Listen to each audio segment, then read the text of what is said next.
Did you know that at one point in history, a river of molasses tore through the streets of Boston? Don't scroll. This fascinating and little-known story takes us back to January 15, 1919, just over a century ago. What you're about to hear might sound completely absurd, but it's 100% true. This is the tale of the Great Molasses Flood, a disaster that left a sticky mark on history. Let's dive right in. Picture this. On a chilly winter day in Boston's North End, an enormous 50-foot-tall steel tank stood filled to the brim with over 2.3 million gallons of molasses. Why, you might ask, would anyone need so much molasses? Well, molasses was big business back then. It was imported into the United States and used as a key ingredient in the production of rum and other industrial alcohols.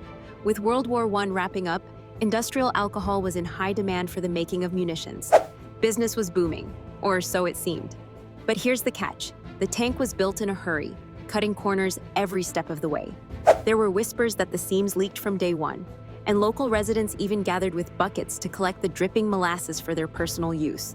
Yeah, I know. Priorities, right? Engineers had warned Purity Distilling Company, the owner of the tank, but their warnings went ignored. After all, patching up leaks with fresh coats of paint seemed like a cheap and easy fix. Spoiler alert, it wasn't. And then it happened.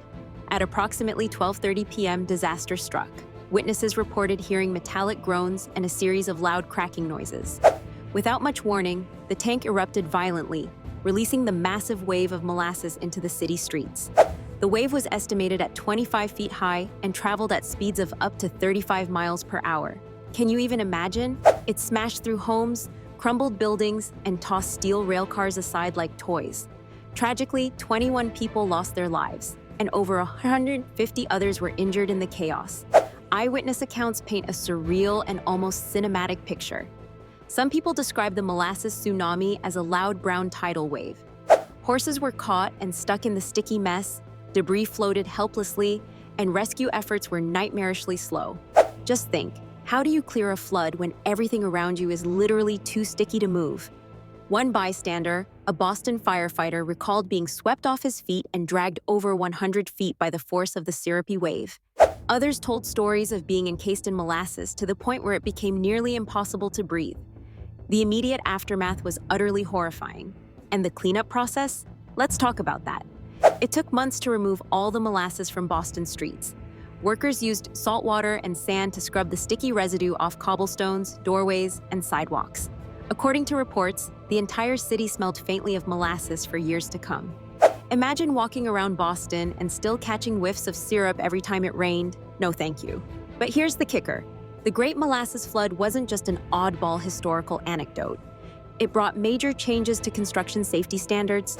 The enormity of the disaster prompted engineers and lawmakers to implement stricter building codes to ensure that similar disasters could never happen again.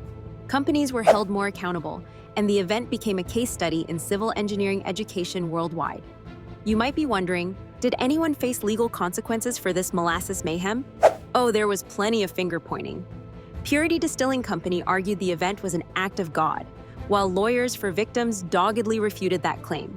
Ultimately, the courts ruled in favor of the victims, awarding compensation and holding the company liable for their negligence.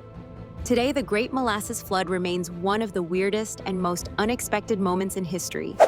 It's a story that makes you pause and think about how small, seemingly inconsequential errors can snowball, or in this case, syrup ball, into monumental disasters. Who would have thought that an everyday kitchen ingredient could lead to such chaos? So, the next time you pour molasses onto your pancakes or use it in a recipe, take a moment to remember this bizarre historical event. Because history, it's a lot stickier than you might think. Thanks for listening, and don't forget to share this story with someone who loves fascinating trivia. And trust me, you don't want to look at molasses the same way again.